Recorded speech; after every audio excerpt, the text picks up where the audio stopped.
খলিলুল্লাহ সামনে আসলে বুঝবা গল্প সত্য না মিথ্যা।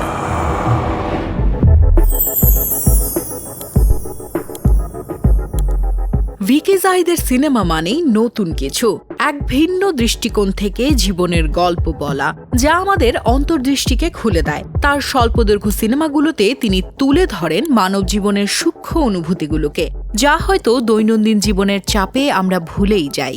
এই সপ্তাহে ওটিটি প্ল্যাটফর্ম বিঞ্জে মুক্তি পেতে যাচ্ছে ভিকি জাহিদের 50 মিনিট দৈর্ঘ্যের একটি স্বল্প দৈর্ঘ্যের সিনেমা, যেটির নাম একটি খোলা জানালা। এটি মূলত একটি থ্রিলার এবং হরর মিশ্রণের একটি সিনেমা।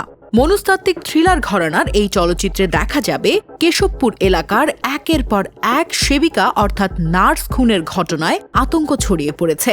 বেছে বেছে কারা এই নার্সদেরকে খুন করছে, কেন খুন করছে সেটি তুলে ধরার চেষ্টা করা হবে এই সিনেমাতে। 2 নার্স চরিত্রে অভিনয় করেছেন তাসনিয়া ফারিন ও সালহা নাদিয়া। কিছুদিন আগে প্রকাশিত একটি পোস্টারে ফারিন নাদিয়ার তীক্ষ্ণ চাহনি, হাতে স্টেথোস্কোপ, মাথায় নার্সিং ক্যাপ এবং হাসি মুখে অভিব্যক্তিতে প্রকাশ পেয়েছিল এক অজানা রহস্য।